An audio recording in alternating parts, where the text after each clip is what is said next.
Okay, देखिए बेटा, अब आज का जो हमारा टॉपिक है that is heat transfer. Okay, हम रोजमर्रा की लाइफ में देखते हैं कि हीट एक जगह से दूसरी जगह ट्रांसफर होती है। ये जो हीट का ट्रांसफर होता है एक जगह से दूसरी जगह, मेनली तीन तरीकों से होता है और उन तीन तरीकों को अलग अलग नाम दिए गए हैं, जैसे कि कंडक्शन, कन्वेक्शन एंड रेडिएशन, है ना। तो अब यहाँ पर उस चीज को लिखेंगे अपन थोड़ा सा डिटेल में। As we know that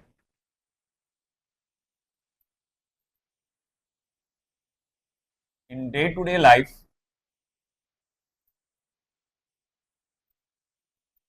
heat is transferred from one system to another. Heat is transferred from one system to another. It can be observed that this transfer of heat, this method of transfer of heat, method of transfer of heat can be classified as number one, conduction, number two, convection, and number three, radiation. Conduction, convection and radiation, ये तीन तरीके से heat का transfer होता है। Okay, अब हमारा focus जो आज रहेगा या एक दो दिन रहेगा वो पूरा कंडक्शन पे ही रहेगा। तो बड़ा है टॉपिक ये, है ना। कन्वेक्शन छोटा है थोड़ा सा, रेडिएशन भी बड़ा है। ओके, तो सबसे पहला हमारा जो फोकस है कंडक्शन। अब इसको एक डिफरेंट टाइटल के तौर पे दे देता मैं, 12.9.1 कंडक्शन।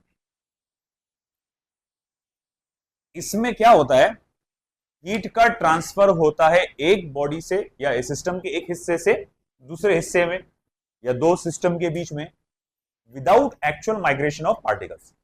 जैसे कि अगर मैं बात करूं कन्वेक्शन में क्या होता है, जैसे पानी गर्म करते आप चूल्हे पे, नीचे चूल्हा चालू रहता, वो पानी गर्म करता और आप देखते फिर वो बबल्स जो गर्म है वो ऊपर जाते, बबल्स बोलेंगे या ड्रॉपलेट जो बोलेंगे ऊपर जाते और ठंडे वाले नीचे आते, फिर वो गर्म होके ऊपर जाते, ठंडे वाले नीचे आते। तो यहाँ जो गर्माहट ट्रांसफर हो रही है, हीट ट्रांसफर हो रही है, वो कैसे ट्रांसफर हो रही है, पार्टिकल्स की मदद से।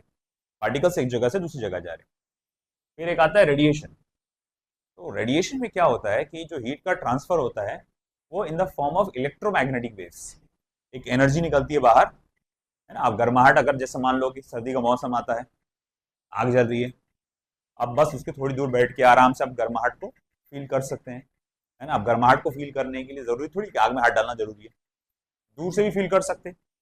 तो भाई हमने ये देखा कि ये जो फील कर रहे हैं हम गर्माहट, हीट का जो ट्रांसफर फील कर रहे हैं, बेटा ये मेथड को क्या कहा जाता है, रेडिएशन। आई बात समझ में। अब ये कंडक्शन कैसा होता होगा, कंडक्शन में क्या होता है कि यहाँ पर पार्टिकल्स का एक्चुअल माइग्रेशन नहीं होता, ना ही यहाँ से कोई इलेक्ट्रोमैग्नेटिक वेव निकलती। तो फिर ये कैसा होता है, जैसे मान लो ये लोहे का रॉड है, बहुत बड़ा लोहे का रॉड है ना। आप ऐसा क्या करते हैं भाई, गर्म चूल्हे में एक हिस्सा डाल दो, थोड़ी देर के बाद वो गर्माहट आपको रॉड के दूसरे हिस्से में भी नजर आएगी, है ना। रॉड तो एकदम रिजिड है, उसके एटम्स, उसके मॉलिक्यूल्स जो अपनी जगह पे बैठे हुए जमकर। फिर ये हुआ कैसे कि गर्माहट आपके हाथ तक पहुंच गई। असल में हुआ यहाँ पर क्या कि जब मैं रॉड को गर्म कर रहा था इस हिस्से को, तो यहाँ का जो मॉलिक्यूल था वो गर्माहट की वजह से जो एनर्जी एब्जॉर्ब करता है वो वाइब्रेट करना चालू करता है, ऑसिलेट करना चालू करता है, गट गट गट गट गट गट गट गट ऑसिलेट करना चालू करेगा, है ना। अब जैसे फॉर एग्जांपल अगर ये अकेला है और ये ऑसिलेट कर रहा, ऊपर नीचे ऊपर नीचे ऊपर नीचे ऊपर नीचे वाइब्रेट कर रहा, अगर ये इससे जुड़ा नहीं है, अगर ये इससे जुड़ा नहीं है तो उसको कोई फर्क नहीं पड़ने वाला बाकियों को। मगर मान लो ये सब आपस में जुड़े हुए, और ये बहुत जोर जोर से उछलने लगा, तो तुमको नहीं लगता कि ये एनर्जी बाकियों में भी आ जाएंगी, बाकी भी जोर जोर से वाइब्रेट करने लगे? हाँ, इतना नहीं जितना ये उछल रहा, मगर ये तो भी कम से कम वाइब्रेट करेंगे ना थोड़ा बहुत। तो हम लोग ये देखते हैं कि हीट का ट्रांसफर आगे तक के जा रहा है ना। तो इस तरह से हम लोग ने क्या नोटिस किया यहाँ पे कि गर्माहट यानी हीट आपके एक एंड ऑफ द रॉड से दूसरे एंड ऑफ द रॉड तक जा रही है ट्रेवल करते हुए। आई बात समझ में आपको? तो इस तरह से यहाँ पर कंडक्शन होता है। तो कंडक्शन को मैं ऐसा लिख सकता हूं, it is the method of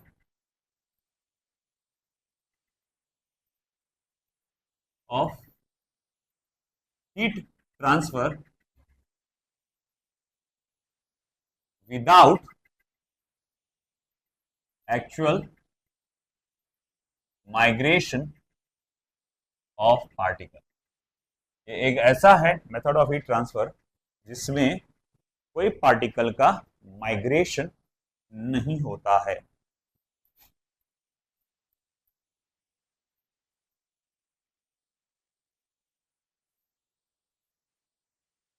फिर उसकी कुछ प्रॉपर्टीज लिखना है हमको, प्रॉपर्टीज लिखते जाएं।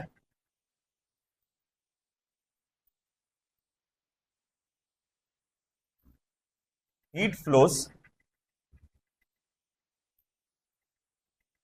From hot end to cold end. Particles of the medium simply oscillate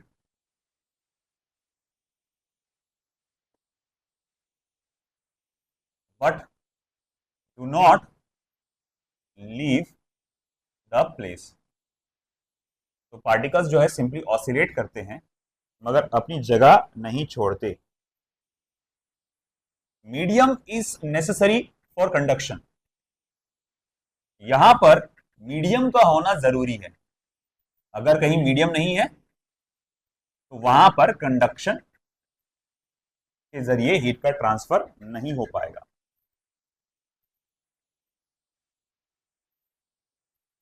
ठीक है। Conduction is a process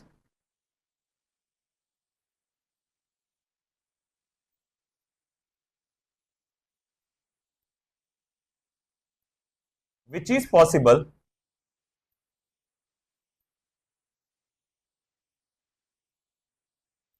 in all states of matter। ये ऐसा प्रोसेस है जो हर एक स्टेट ऑफ मैटर में पॉसिबल है, यानी कि सॉलिड में भी, लिक्विड में भी और गैसियस में भी। But in solid only conduction take place. Takes place. अभी कहने का मतलब क्या हुआ कि आपका कंडक्शन जो है वो सॉलिड में भी हो सकता है, लिक्विड में भी हो सकता है और गैसियस फॉर्म में भी हो सकता है ना। मतलब जैसे अगर मैं बात करूं लिक्विड की, तो लिक्विड में जो हीट का ट्रांसफर है वो कंडक्शन के जरिए भी हो सकता, कन्वेक्शन के जरिए भी हो सकता है ना। लिक्विड में कंडक्शन और कन्वेक्शन के जरिए भी हो सकता। वहीं अगर मैं आप गैसियस की अगर मैं बात करूं, गैस की, वहां पर हीट का ट्रांसफर कंडक्शन के जरिए भी होता है, कन्वेक्शन के जरिए भी होता है और रेडिएशन के जरिए भी होता है।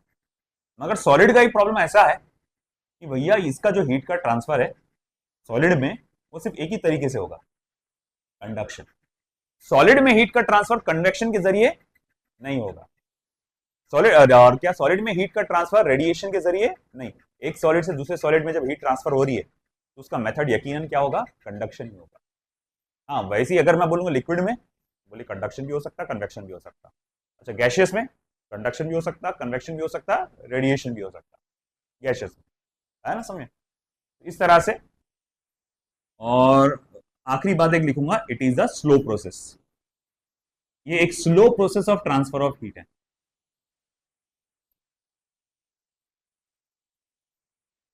सबसे फास्टेस्ट रेडिएशन होता है आगे जाके आप पढ़ेंगे जब रेडिएशन का पार्ट आएगा तो। आई होप ये इधर का पार्ट हो चुका होगा सभी का।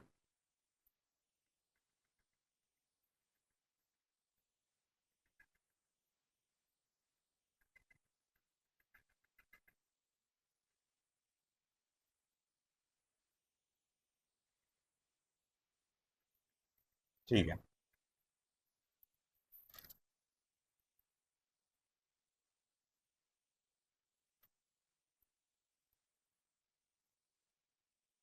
ओके, अब हमारा अगला जो पार्ट है, stages of conduction in metallic rod. Stages of conduction in metallic rod.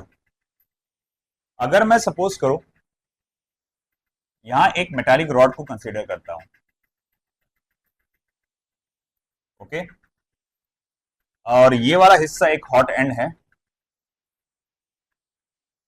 ये वाला हिस्सा एक कोल्ड एंड है।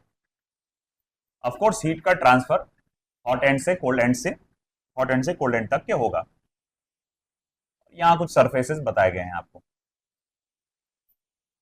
और जब मैं देखता हूं कि ये हीट जो ट्रांसफर हो रही है हॉट एंड से कोल्ड एंड तक जा रही है, इसमें हीट रेडिएशंस भी बाहर निकलती है, मगर जिसको फिलहाल हमको इग्नोर करना है, इस पर फिलहाल ध्यान देना नहीं है।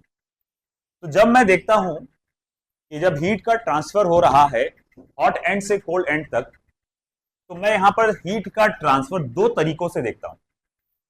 एक होता है वेरिएबल स्टेट और एक होता है स्टेडी स्टेट। अब ये वेरिएबल स्टेट क्या है, देखो गौर से। मान लो यहां पर आपने ये हिस्सा आग में डाल के रखे और रॉड गर्म हो रहा है। मैंने क्या किया, यहां एक थर्मामीटर लगा के रखा, इस वाले सेक्शन में एक थर्मामीटर लगाया बेटा। इसी तरह एक थर्मामीटर मैंने यहां पर भी लगाया, ज्यादा ही मोटा थर्मामीटर हो गया। और एक थर्मामीटर मैंने सपोज करो ये यहां पर भी लगाया। ये थर्मामीटर आपके दो है यहां पर, मान लो ये first second and third, okay.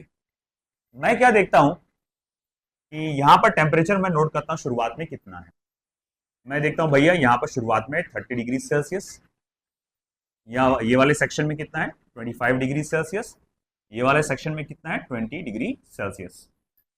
मैं लगातार गर्म का हीट पास करते जा रहा हूं। फिर थोड़ी देर के बाद देखता हूं तो 40 डिग्री सेल्सियस, फिर उसके बाद यहाँ कितना है, मान लो 35 डिग्री सेल्सियस, और फॉर एग्जांपल यहाँ पर मैं मान के चलूँ कि अब आ गया 30 डिग्री सेल्सियस। फिर उसके बाद मैं क्या देखता हूँ कि कितना टेम्परेचर है 50 डिग्री सेल्सियस, फिर अब यहाँ कितना है 45 डिग्री सेल्सियस, और फिर उसके बाद यहाँ देखता हूँ मैं कितना है तो 40 डिग्री सेल्सियस। आप क्या देख रहे हैं कि हर एक सेक्शन जो है रॉड का हर एक सेक्शन, उसका टेम्परेचर धीरे धीरे धीरे धीरे धीरे बढ़ रहा है ना। तो ऐसे स्टेज को हम लोग कहते हैं वेरिएबल स्टेज। ऐसे स्टेज को क्या बोलते हैं हम लोग, वेरिएबल स्टेज। ये कभी भी शुरुआत में होता है, ये कभी भी शुरुआत में होता है। हम लोग यहाँ पर देखते हैं कि भैया हर एक सेक्शन, हर एक हिस्सा, अब यहाँ पर मैंने 3 हिस्से पकड़ा, आप कितने भी पकड़ो, हर जगह थर्मोमीटर लगा कर देखो आप क्या देखेंगे, टेम्परेचर फिलहाल ऐसा जाएगा उसका ग्राफ कि यहाँ पर सबसे ज्यादा, उससे कम, है ना, मगर यहाँ बढ़ते जाएगा बढ़ते जाएगा बढ़ते जाएगा बढ़ते जाएगा। मगर थोड़ी देर के बाद मैं क्या नोटिस कर रहा हूँ, ये बात ध्यान देने लायक, उसको नींद में से उठा।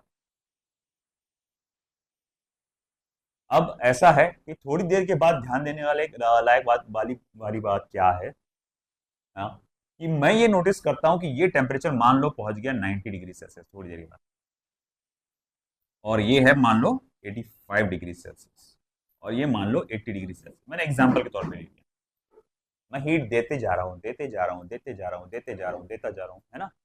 अब मैं क्या देखता हूं कि भैया, है ना, यहां पर ये टेम्परेचर कांस्टेंट है, ये टेम्परेचर बदल ही नहीं रहा।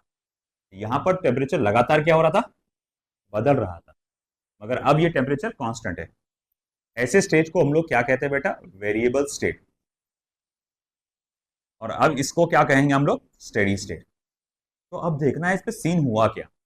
असल में सीन ये हुआ, जो आप हीट ट्रांसफर कर रहे थे इस कंडक्टिंग रॉड को, उसका 3 तरह से इस्तेमाल हो रहा था। क्या इस्तेमाल हो रहा था, हर एक सेक्शन उस हीट का 3 तरह से इस्तेमाल कर रहा था।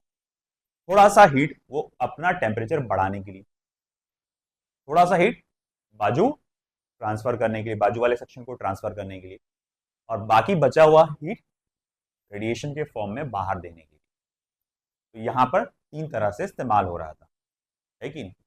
मगर यहां पर अगर हम लोग देखेंगे क्या हो रहा है, वो जितनी हीट ले रहा है, वो जितनी हीट ले रहा है, वो पूरी की पूरी हीट क्या कर रहा है, वो ट्रांसफर कर दे रहा है। और थोड़ा बहुत रेडिएशन के फॉर्म में भी इमिट हो रहा, मगर ट्रांसफर कर दे रहा। मान लो इसका टेम्परेचर 90 डिग्री सेल्सियस है, इसने हीट एब्जॉर्ब किया, है ना, मगर इसने खुद का टेम्परेचर बढ़ाया नहीं, इसने खुद का टेम्परेचर बढ़ाया नहीं, इसने बाजू वाले को दे दिया और थोड़ा सा रेडिएशन के फॉर्म में बाहर दे दिया। तो भाई इसके पास क्या बचा? कुछ ही नहीं, जो था आपके पास उतना ही है ना। मान लो कि भैया मेरे पास, मान लो मेरे पास 100 करोड़ की जायदाद है, मान लो, है नहीं, इमेजिन करने में क्या जा रहा है कि नहीं? ठीक है। अब ऐसा है कि ठीक है, मैंने बोला कि मैं अगर सब मान लो गज यहाँ बाजू में मैं इनको दूंगा, बाकी कुछ दूंगा, अगर सपोज करो तो ये कंडक्शन कहलाएगा, है ना। और भाई इनको वैसा फेंको, लो भाई फेंको छोड़ो, तो ये रेडिएशन कहलाएगा, है कि नहीं? अब इमेजिन कर लो, जो कि ज्यादा इम्पॉसिबल है, कि इमरान अली सर ने मुझे 50 करोड़ रुपए दिए, है कि नहीं? अब अगर शुरुआत में वो 50 करोड़ रुपए मुझे दे रहे थे, मैं क्या कर रहा था, 10 करोड़ मेरे पास रख रहा था, 20 करोड़ इनको दे रहा था, 20 करोड़ तुमको दे रहा था। अब मेरी वैल्यू बढ़ती जा रही, 110 हो गया, है ना। ऐसे ही करते करते मैं 150 पहुंची, उन्होंने फिर 50 करोड़ दिए। मैंने बोला नहीं, मैं संतुष्ट हूँ, है ना, लो 25 करोड़ तुम रखो, 25 करोड़ तुम रखो। उन्होंने और लाके दिए। आज सर आपका मंथली आ गया, बोले क्या आपका महीने का 50 करोड़ आपका महीने का जो सैलरी वो ले लो, है ना। इमेजिन करने में क्या जा रहा, बड़ी बड़ी इमेजिन करो, अच्छा लगता था, फील भी अच्छा आता। तो ठीक है, फिर मैंने बोला 25 करोड़ तुम रखो, 25 करोड़ तुम रखो। अब भाई बात करो, जो मेरे पास आ रहा मैं क्या कर रहा, बांट दे रहा, कंडक्शन के फॉर्म में, रेडिएशन के फॉर्म। तो मेरे पास क्या बच रहा फिर? कुछ ही नहीं। अब मेरा फिगर जो वैल्यू है वो कांस्टेंट हो गया ना, 150 करोड़। तो भैया वही बात है ना। सर अब असलियत पे आ जाओ, 150 रुपए बोलो। तो खैर, हम बात ये करेंगे, तो यहाँ क्या हो रहा है, इसको जो हीट ट्रांसफर हो रही थी, पहले वो यूज कर रहा था खुद की हीट एब्जॉर्ब करके, बाजू भी देना और रेडिएशन में भी देना, मगर अब वो क्या कर रहा है, सिर्फ बाजू को दे रहा है, रेडिएशन को दे रहा है। तो खुद के पास क्या रख रहा है, कुछ नहीं रख रहा। तो इन द सेंस यहाँ पर हम लोग क्या कहेंगे कि भैया यहाँ पर अब ये टेम्परेचर कांस्टेंट रहेगा। अब अगर टेम्परेचर कांस्टेंट रहेगा, इसका मतलब वो कौन सी स्टेट में पहुंच चुका है, स्टेडी स्टेट में पहुंच चुका है। आई बात समझ में आपको? तो ये था वेरिएबल स्टेट और स्टेडी स्टेट। तो इसी बातों को अपन थोड़ा सा लिख लेते हैं।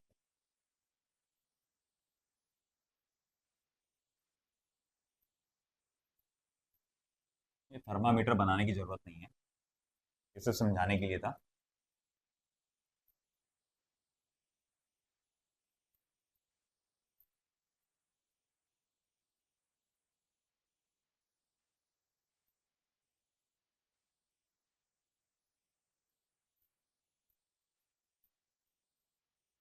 चलो लिखो फिर, वेरिएबल स्टेट। बेटा ध्यान दे सब लोग।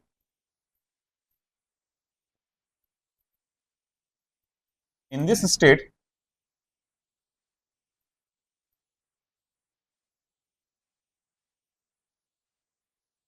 टेम्परेचर ऑफ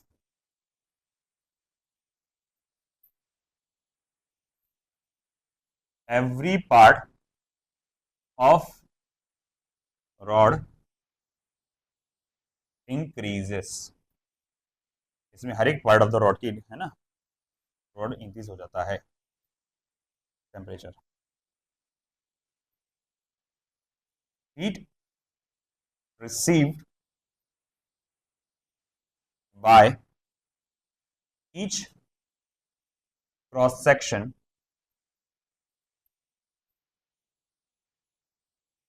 is used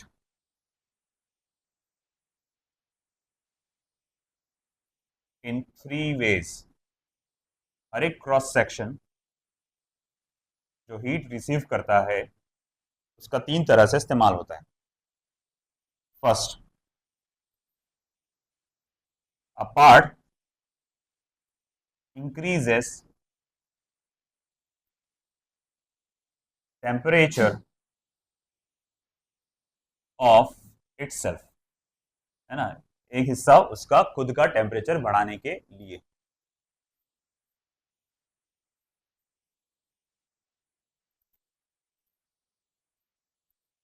बेटा इधर फोकस करो ना, ये बेवकूफों के सब बस बातों करने में बिजी हो। कुछ देर के लिए आए हो, फोकस करो, तो घर पे पढ़ाई कम करना पड़ेगी।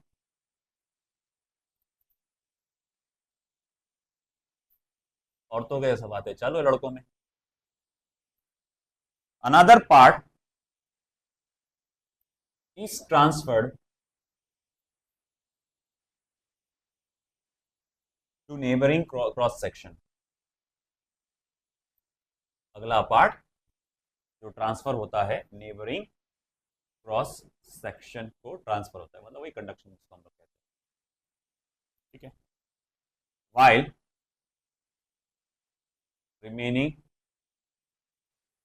पार्ट रेडिएट्स, बाकी बची कुची हीट जो है रेडिएशन के फॉर्म में वो बाहर निकल जाती है, while remaining part radiates.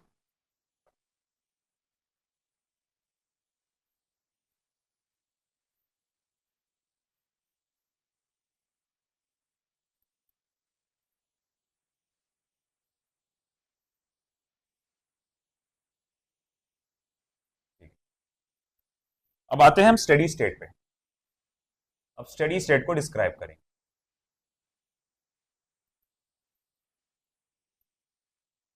What is steady state? After some time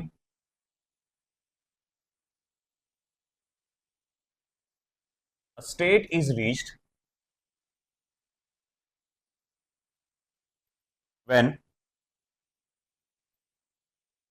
temperature of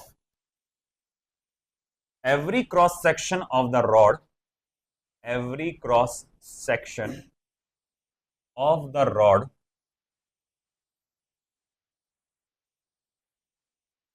becomes constant, becomes constant।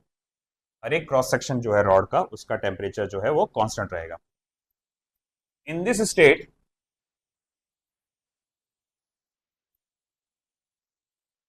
no heat is absorbed by the rod, no heat is absorbed by the rod। Rod जो है ना, कुछ भी heat absorb करने वाला नहीं है।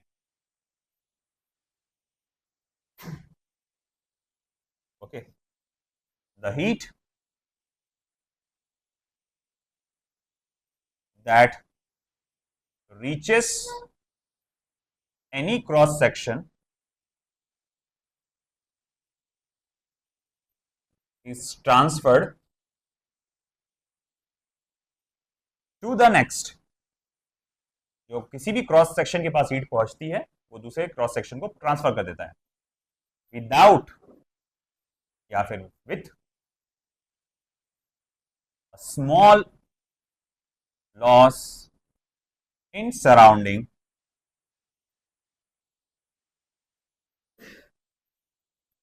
In the form of radiation. इसमें से थोड़ा सा सराउंडिंग के को चले जाता है in the form of radiation.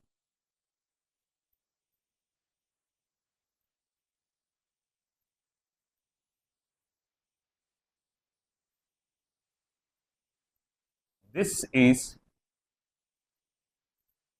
Called as steady state. इस स्टेट को हम लोग क्या कहते हैं बेटा? स्टेडी स्टेट कहते हैं। This is called as steady state.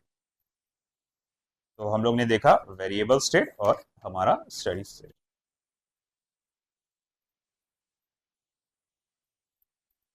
ठीक है, लिख लीजिए ये। फिर हमको आगे जाना है, कुछ टर्मिनोलॉजीज को स्टडी करना है हमको।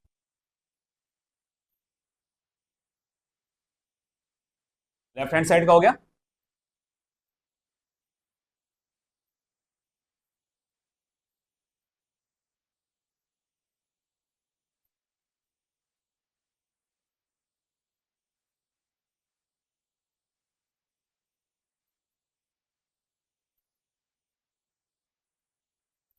ओके बेटा, तो कुछ टर्मिनोलॉजीज हमारे सामने आने वाली है, जैसे कि आइसोथर्मल सरफेस।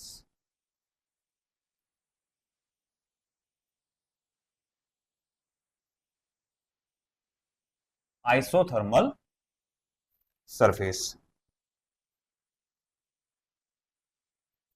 अब अगर मैं थोड़ी देर के लिए इमेजिन करूं कि मेरे पास रॉड है एक इस तरह से, ओके, ध्यान दीजिएगा बेटा, और मैंने इसको ऐसा कट मारा। अगर आपने नोटिस किया होगा वो कट जो है एकदम सीधा नहीं है, वर्टिकल नहीं है, थोड़ा सा टेढ़ा है। तो कट करने के बाद जब मैं इसको देखता हूं ऐसा, तो शायद ये क्रॉस सेक्शन मुझे ऐसा नजर आएगा। और मैं क्या करता हूं, थर्मामीटर की मदद से यहां पर टेम्परेचर नापूंगा, यहां पर टेम्परेचर नापूंगा, और यहां तक पर टेम्परेचर नापूंगा। 1 2 3, है ना, ये दो तीन पॉइंट्स पे मैं टेम्परेचर नाप रहा हूं। मैं क्या नोटिस करता हूं, ये तीनों पॉइंट्स पे टेम्परेचर अलग अलग आ रहे हैं, तीनों पॉइंट्स पे टेम्परेचर अलग अलग आ रहे हैं। और वहीं अगर सपोज करो एक और रॉड है मेरे पास, उसको मैंने ऐसा सीधा वर्टिकल कट किया था, ठीक है, और इसको सामने से अब अगर मैं देखता हूं, सामने से मैं देख रहा हूं ऐसा पलटा के, जैसा यूं मैं यहां पर टेम्परेचर नापता हूं, मैं यहां पर टेम्परेचर नापता हूं, मैं यहां पर टेम्परेचर नापता हूं, मुझे क्या नजर आया, हर एक पॉइंट पे टेम्परेचर कैसा है, सेम। तो ये जो सरफेस था, यहां से जो सामने से देखने में आ रहा है, उसको मैं कह सकता हूं कि ये आइसोथर्मल सरफेस है।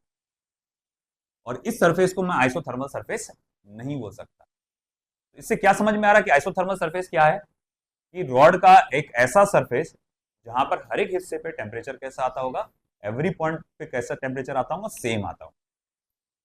अब देखो ये जो हीट रेडिएशन जो फ्लो होता है, ये आइसोथर्मल सरफेस को हमेशा परपेंडिकुलर होगा। देखो इसका आइसोथर्मल सरफेस सामने से ऐसा आने वाला है ना, ये। तो हीट रेडिएशन जो फ्लो होता है, the flow of heat radiation, ये हमेशा नॉर्मल होता है आइसोथर्मल सरफेस को। अब जैसे कि यहां देख सकते हैं, यहां नॉर्मल नहीं है, इससे ये एक और बात पता चलती है कि ये आइसोथर्मल सरफेस नहीं, ठीक है। तो ये बारे में हमको लिखना है।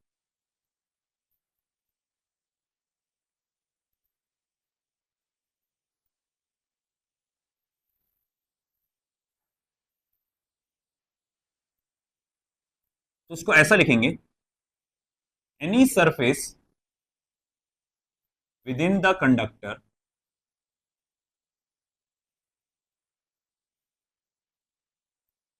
at which all the points are at same temperature, are at same temperature, is called as isothermal surface, है ना। एक ऐसा सरफेस कंडक्टर के अंदर जिसपे सारे के सारे पॉइंट्स सेम टेम्परेचर पे होते हैं, इसको हम लोग क्या कहते हैं, आइसोथर्मल सरफेस। फिर direction of flow of heat, direction of flow of heat in an in a conductor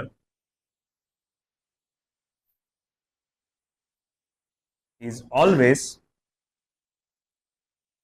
normal to isothermal surface। तो direction of flow of heat एक कंडक्टर के अंदर हमेशा आइसोथर्मल सरफेस को कैसा होता है, नॉर्मल होता है, ठीक है, ओके। जैसे कि फॉर एग्जांपल अगर मैं एक रॉड लेता हूं, इसमें हीट का फ्लो इस तरह से होगा, और इस पे दो ऐसे सरफेसेस बनाया, तो ये दोनों के दोनों सरफेसेस कैसे बेटा, आइसोथर्मल सरफेस है, दोनों के दोनों है। ऐसे इनफाइनाइट रहते हैं आइसोथर्मल सरफेस, बट इतना है कि सबका टेम्परेचर अलग अलग होगा, ठीक है। आया समझ में, तो लिख लो ये। एक मिनट रुक जाता हूं, फिर आगे बढ़ता हूं मैं।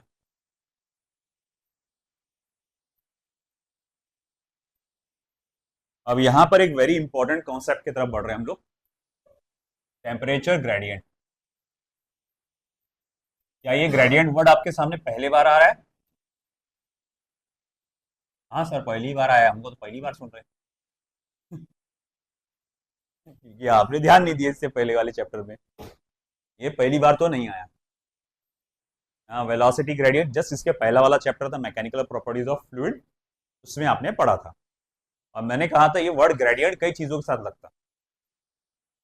कौन बताएगा वर्ड ग्रेडियंट जब भी किसी चीज के साथ लगता है इसका मीनिंग क्या होता है? कोई भी चीज में change with respect to distance. जब मैं इतना डिस्टेंस आगे बढ़ रहा हूं तो कितना चेंज आ गया, है ना? जब पर यूनिट डिस्टेंस आगे बढ़ता हूं तो उसको ग्रेडियंट बोलते हैं। जैसे वेलोसिटी में चेंज आया तो वेलोसिटी ग्रेडियंट, टेम्परेचर में चेंज आया तो टेम्परेचर ग्रेडियंट, फोर्स में चेंज आया फोर्स ग्रेडियंट, एनर्जी में चेंज आया एनर्जी ग्रेडियंट, पोटेंशियल में चेंज आया पोटेंशियल ग्रेडियंट। आया समझ में आपको? तो मैं यहां पर बोल सकता हूं the change in temperature per unit distance between two isothermal surface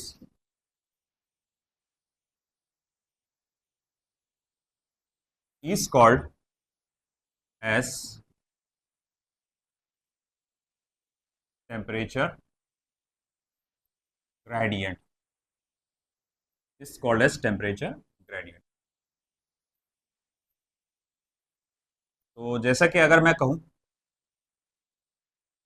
कि मेरे पास एक यूनिफॉर्म रॉड है जिसका हॉटर एंड θ1 टेम्परेचर पे है, कोल्ड एंड आपका θ2 टेम्परेचर पे है, और इस रॉड की जो लंबाई है कुल मिला के L है।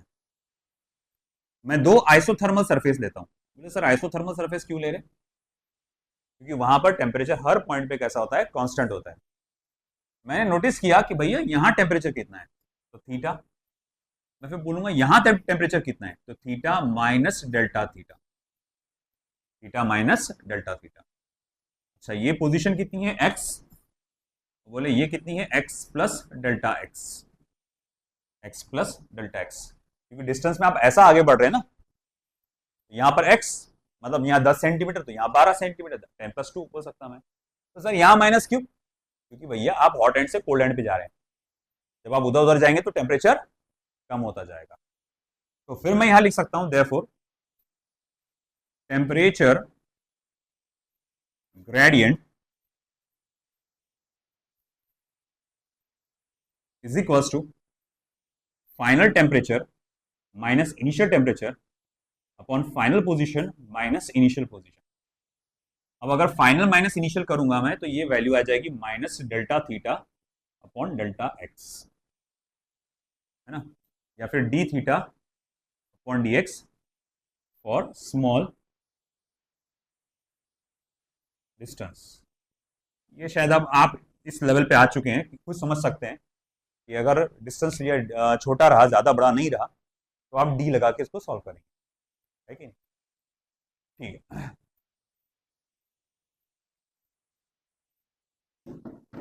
तो भाई हमने कहा कि चलो ठीक है, ये आ गया टेम्परेचर ग्रेडियंट का formula, minus delta theta upon delta x या minus d theta upon d x. Minus sign अच्छे से लगाना, जरा कंजूसी कर डाला।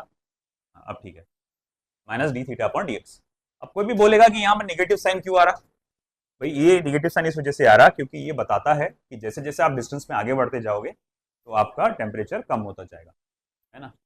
तो यहाँ लिखूंगा मैं negative sign indicates that temperature decreases with increase in distance।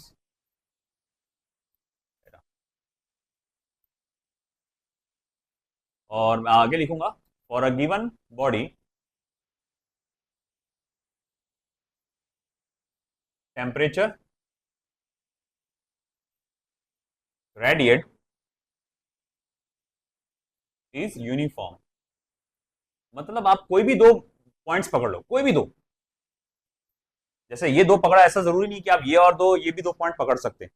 तो वहां पर भी टेम्परेचर ग्रेडियंट की जब वैल्यू आप निकालेंगे delta theta upon delta x, उसकी वैल्यू कैसी आने वाली है, सेम ही आने वाली है, बदलेगी नहीं। तो आप बोलेंगे सर वो डेल्टा थीटा बढ़ गया ना, तो बेटा डेल्टा थीटा बढ़ता तो डेल्टा एक्स भी बढ़ गया ना, डेल्टा थीटा बढ़ा तो डेल्टा एक्स भी बढ़ गया। समझा कि नहीं समझा, है ना। जैसे कि मैं बोलूंगा सर यहाँ पर टेम्परेचर का डिफरेंस कितना आ रहा था, तो 25 डिग्री सेल्सियस। अच्छा ठीक है, यहाँ डिस्टेंस कितना का फर्क आ रहा था, बोले सर 5 मीटर का फर्क आ रहा था। तो ठीक है, क्या आया फिर वो 5 डिग्री, 5 डिग्री सेल्सियस पर मीटर। अच्छा, अब एक बड़ा वाला डिस्टेंस लेता हूँ मैं, यहां से लेकर यहां तक, टेम्परेचर में कितने का फर्क आया कि सर वो बहुत ज्यादा था, ये बहुत कम था, कितने का फर्क आ गया, 100 डिग्री सेल्सियस का। अच्छा वो कितना था फासला उनके बीच में का, 20 मीटर। इमेजिन कर लो कितना आ रहा फिर से वो, 5 डिग्री सेल्सियस पर मीटर, है ना। तो मतलब भाई तुम कोई भी लो, टेम्परेचर ग्रेडियंट की जो वैल्यू है थ्रू आउट रॉड पे कैसे रहने वाली है, यूनिफॉर्म रहने वाली। अगर ऐसी बात है तो बोलेंगे आप, तो सर मैं तो फिर ऐसा भी लिख सकता हूँ, क्या, दैट इज θ1 माइनस θ2, है ना, θ1 माइनस θ2 इज इक्वल्स टू, या upon L is equals to delta theta upon x. जी हाँ, आप ऐसा भी लिख सकते हो। θ1 माइनस θ2 अपॉन एल मतलब क्या, मैंने दो रेंड्स और रॉड के एंड्स लिया, उनके बीच का टेम्परेचर डिफरेंस लिया मैंने, उसको पूरे रॉड के लेंथ से डिवाइड किया, और उसको डेल्टा बाद में मैंने इक्वेट कर डाला इससे, है ना। अब एक्चुअली में θ2 माइनस θ1 अपॉन एल आया होगा, है ना, यहां से माइनस साइन उधर दे दूंगा मैं, तो वो θ1 माइनस θ2 हो जाएगा। समझे ना ये बात को। तो इस तरह से मैंने ये बोला, अरे बात बिल्कुल सही है। मतलब टेम्परेचर ग्रेडियंट ऐसा नहीं है कि बस आप ये दो बीच वाले दो रॉड के क्रॉस सेक्शन पकड़ने से ही मिलेगा आपको, रॉड के दो एंड्स भी पकड़ लो, ये एंड और ये एंड, इनके बीच में टेम्परेचर का कितना फर्क है, और उनके बीच का लंबाई कितनी, डिस्टेंस कितना है रॉड का, वो भी निकाल लो तुम, वो भी इससे भी टेम्परेचर ग्रेडियंट निकल जाता। तो बात तो सही है, फिर आगे क्या। अब ऐसा यूनिट बताओ मुझको, इसका कौन बताएगा, केल्विन पर मीटर, या फिर आप डिग्री सेल्सियस पर मिनट भी बोल सकते हैं। अरे नहीं ना सर, बदलना पड़ेगा ना वैल्यू, नहीं बदलना पड़ेगा, क्यों, चेंज इन टेम्परेचर, है कि नहीं? इसीलिए बोलते हैं कि भाई एनसीईआरटी के कॉन्सेप्ट्स को बारीकी से मालूम होना बहुत जरूरी है।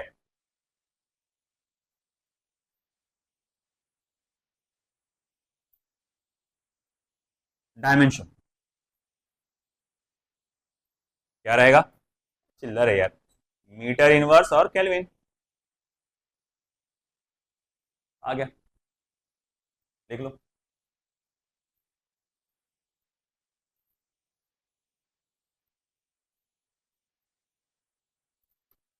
तो भैया अब हमारे पास आ रहा है लॉ ऑफ थर्मल कंडक्टिविटी, बहुत बहुत बहुत इंपॉर्टेंट कॉन्सेप्ट। जी हाँ, वैसे जैसे मैंने बोला और जैसे आपने मेरे को इमिटेट किया, बस को वैसे ही बहुत इंपॉर्टेंट कॉन्सेप्ट है, बहुत ज्यादा, इस पे बेस्ड बहुत ज्यादा न्यूमेरिकल्स आते रहते हैं, तो ध्यान दीजिएगा, एक एक बारीकी से एक एक चीज को देखिएगा, है ना। अब ऐसा है कि देखो, यहां पर एक मैंने रॉड लिया है, जिसका लेंथ कुल मिला के एल है, इधर का एंड हॉट एंड, इधर का एंड कोल्ड एंड, ओके। और हीट जो ट्रांसफर हो रही है इस तरह से ट्रांसफर हो रही है, क्यू, ठीक है। ये टेम्परेचर एंड जो है θ1 टेम्परेचर पे है, ये एंड जो है आपका θ2 टेम्परेचर पे है, और यहां से लेकर यहां तक पहुंचने के लिए जो टाइम लगता है हीट को, वो टाइम टी लगता है, और कुछ बचा के नॉमेनक्लेचर में एरिया ऑफ क्रॉस सेक्शन, और इसका ये वैल्यू है एरिया ऑफ क्रॉस सेक्शन यहां पर ए। चलो इसको हम लोग यहां लिख देते हैं, let L small L length of rod. बेटा ध्यान देके लिखो, तुम्हारी यही गलती होती, कई लोगों को फिजिक्स ना जमने, तुम्हारा क्लास में कॉन्सेंट्रेशन ही नहीं रहता, क्लास में कॉन्सेंट्रेशन रहेगा तुम्हारा वक्त जो काम है होमवर्क आधे से भी कम हो जाएगा, पूरा फोकस इधर रखो। एल क्या है? Length of rod. ए क्या है? Area of cross section of rod. Okay, मान लिया। अच्छा, डेल्टा थीटा, जो कि असल में मैग्नीट्यूड में थीटा 1 माइनस थीटा 2 होगा। Temperature difference between the ends of rod. Temperature difference between the ends of rod. फिर आगे क्या? स्मॉल टी, टाइम रिक्वायर्ड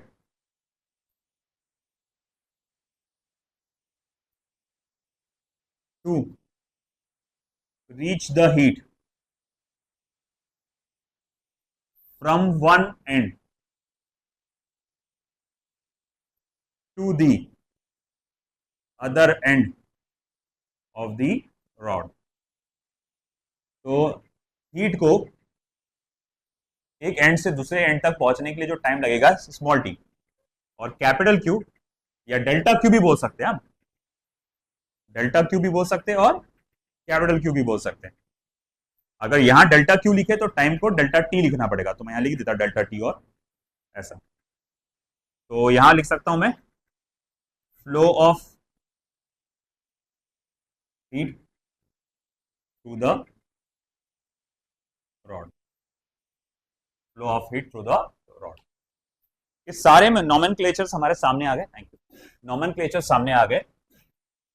अब आगे क्या? ध्यान दीजिएगा भाई।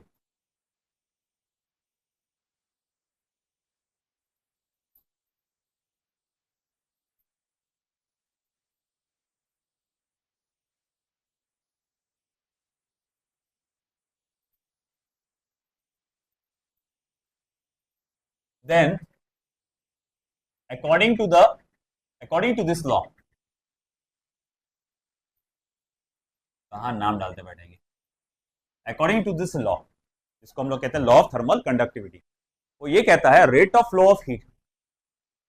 Rate of flow of heat. अब rate of flow of heat मतलब कितनी तेजी से इस रॉड में से हीट फ्लो होगा।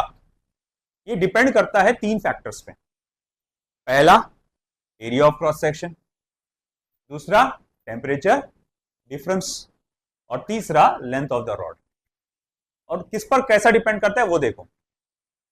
Then according to this law, rate of flow of heat, rate of flow of heat, that is heat current,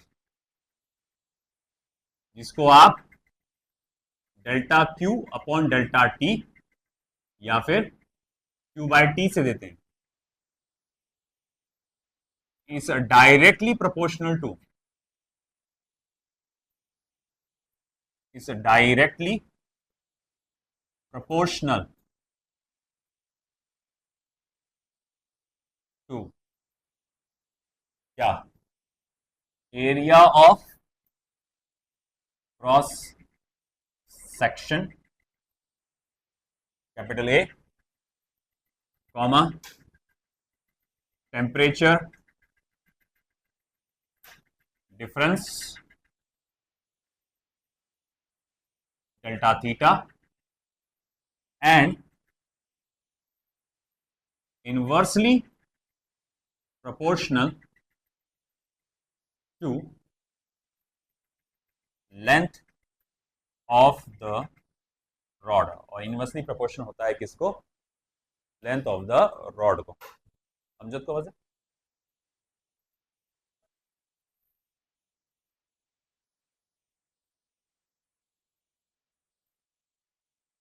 ink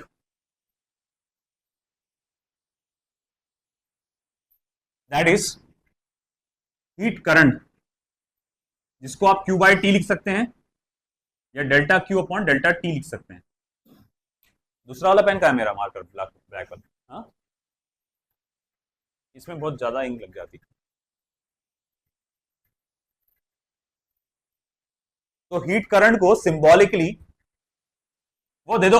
भर गए तो भर गई ना, वो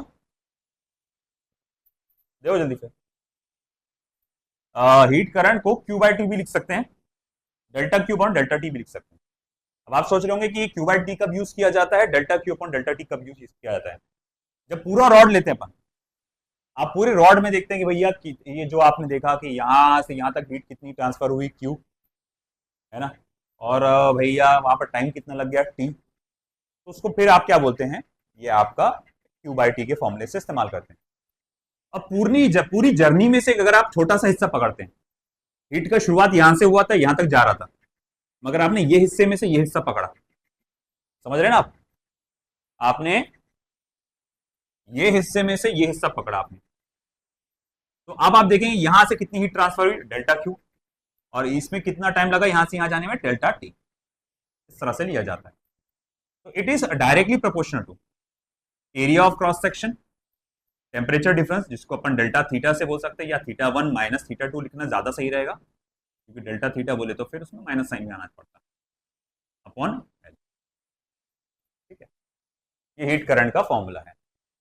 मैं फिलहाल क्यू बाई टी का यूज कर लूंगा क्योंकि यहां पर एल डाला मैंने।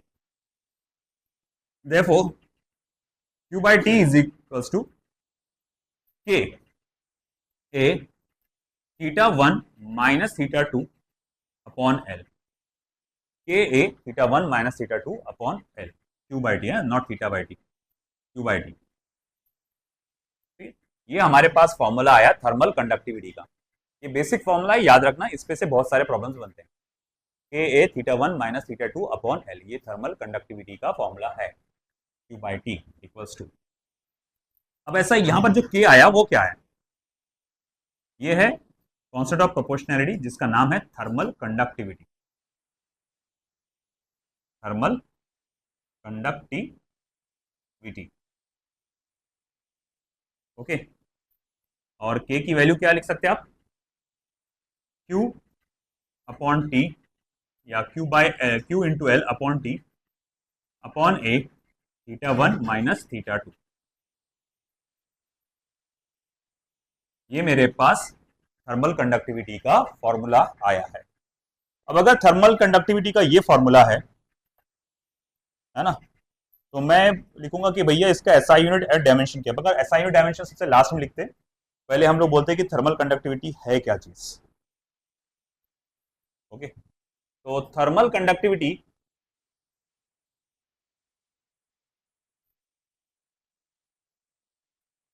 is the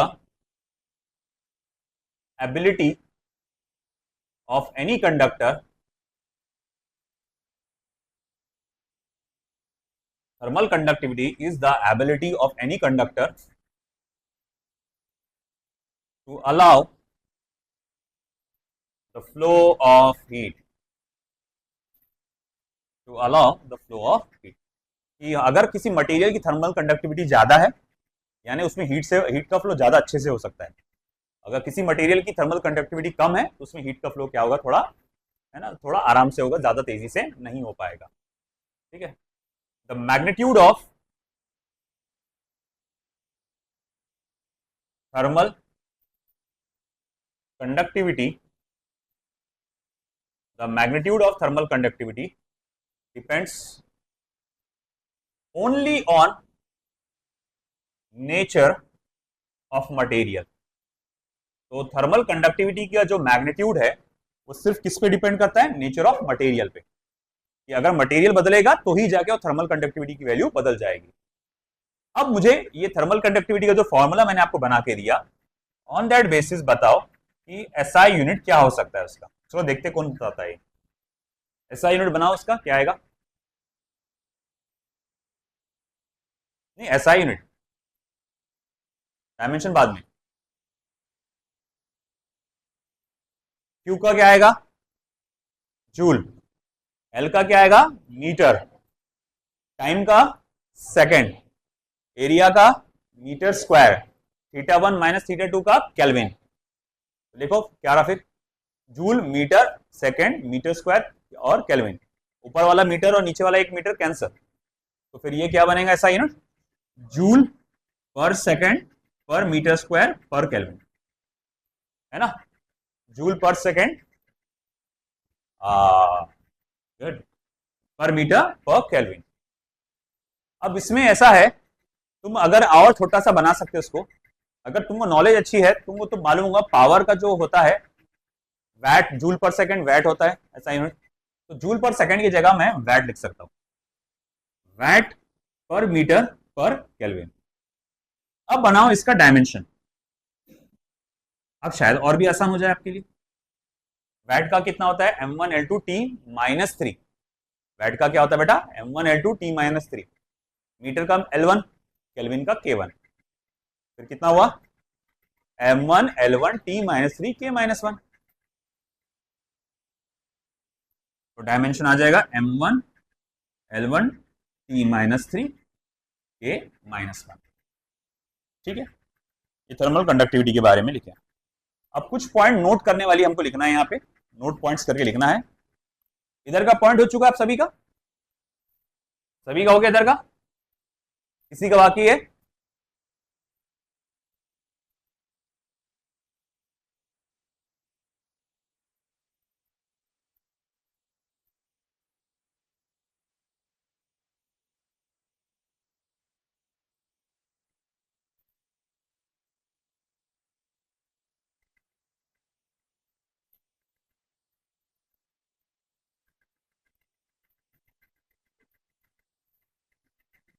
note,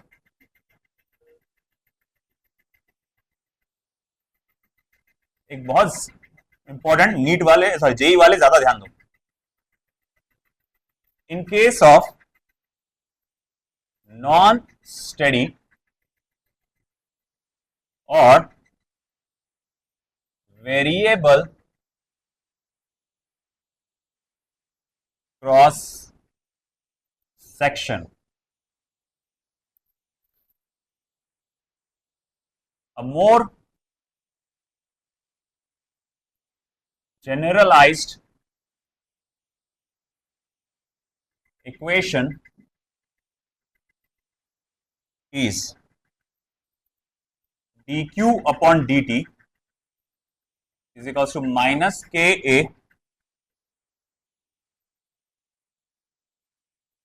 d theta upon dx,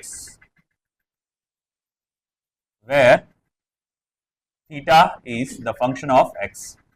अब अगर मान लो कि रॉड में टेम्परेचर का जो देख रहे हैं हम लोग, तो उसमें जो टेम्परेचर बदल रहा है, क्या कहेंगे क्या, हाँ सॉरी नॉन स्टेडी स्टेट के लिए, नॉट के लिए, अगर हम लोग कहेंगे कि अगर रॉड में जो हीट का ट्रांसफर हो रहा है वो नॉन स्टेडी स्टेट में, यानी वेरिएबल स्टेट, जो अपन शुरुआत में पढ़ा था कि हर एक सेक्शन का टेम्परेचर अलग अलग होता है, तो वहां पर फिर आपको क्या करना पड़ेगा भैया, है ना, आपको ये फॉर्मूला इस्तेमाल करना पड़ेगा, क्योंकि हर एक सेक्शन का टेम्परेचर अलग अलग है, तो उसको डिस्क्राइब करने के लिए यहाँ इक्वेशन होगी as a function of X, temperature की थीटा की फंक्शन इक्वेशन होगी as a function of X. Okay, next, substance in which heat flows quickly and easily are known as good conductor of heat, are known as good conductor of heat. They possess large thermal conductivity. They possess large thermal conductivity due to large number of free electrons. Example, copper, silver, brass, etc. नीचे लिखिएगा for perfect conductors K is equals to infinite. Perfect conductors के लिए thermal conductivity की value infinite होती है।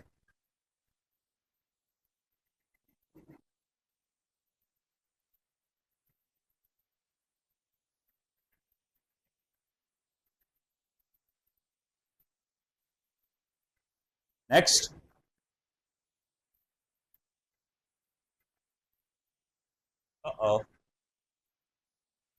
के thermal conductivity, क्या बोल रहे हैं आप? किसी ने कुछ पूछा ना कि क्या लिखा हुआ है कहीं तो भी? मेरे हैंडराइटिंग में रिसर्च चलता। For perfect conductors K equals to infinite, thermal conductivity उसकी इनफाइनाइट होती है। फिर उसके बाद substance which do not allow easy flow of heat is called as bad conductors. Bad conductors. They possess low thermal conductivity. उनकी thermal conductivity क्या होती है? लो होती है। Due to very few free electrons, क्योंकि उनके पास फ्री इलेक्ट्रॉन्स बहुत कम होते हैं। For perfect insulator, for perfect insulator thermal conductivity होती है 0।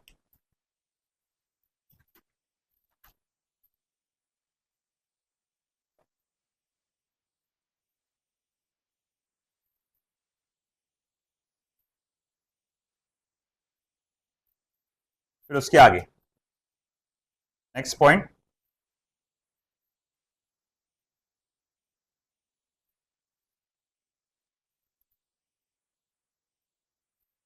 Thermal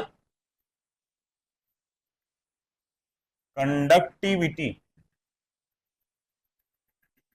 of pure metal decreases with temperature, but for alloy it increases with temperature। मगर alloy के लिए टेम्परेचर के साथ उसकी थर्मल कंडक्टिविटी बढ़ जाती है।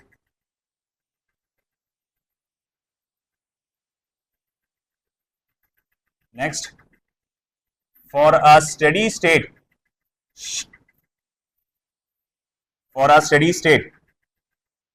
temperature gradient is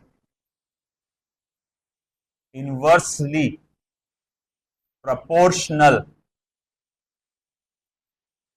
to thermal conductivity।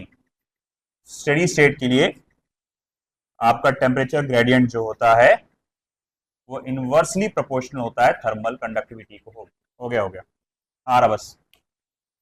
तो देखो बेटा, ये था हमारा थर्मल कंडक्टिविटी के बारे में, लॉ ऑफ थर्मल कंडक्टिविटी। अब उसके बाद थर्मल रेजिस्टेंस और कॉम्बिनेशन ऑफ मेटालिक रॉड्स, ये थोड़ा लास्ट पार्ट आएगा आपका इसमें कंडक्शन में लास्ट पार्ट आएगा थ्योरी का। फिर न्यूमेरिकल चलेंगे उसके बड़े प्यारे प्यारे, फिर कन्वेक्शन, फिर उसके बाद रेडिएशन। अच्छा, वो आंसर दिया था मैंने, उसका आंसर बता देता हूं मैं आपको, जो होमवर्क दिया था। तो न्यूमेरिकल दिया था ना मैंने, कितनी दिया था मैंने? 2। पहला वाला कौन सा था? अच्छा, उसमें कंपोजिशन पूछा था ना। तो स्टीम का मास रहेगा 666.7 ग्राम स्टीम का मास, और वाटर का मास रहेगा 1333.3 ग्राम। वाटर का मास रहेगा 1333.3 ग्राम। दूसरा जो दिया था उसमें स्पेसिफिक हीट कैपेसिटी निकालना था, नहीं पहला वाला पार्ट क्या था? मास निकालना था, तो वो था 0.025 किलोग्राम। दूसरा क्या था आपको? लेटेंट हीट निकालना था, 40,000 कैलोरीज पर किलोग्राम, 40,000 कैलोरीज उसको जूल में कन्वर्ट कर लेना पर किलोग्राम। और तीसरा वाला जो था स्पेसिफिक कैपेसिटी 600 कैलोरीज पर किलोग्राम पर केल्विन।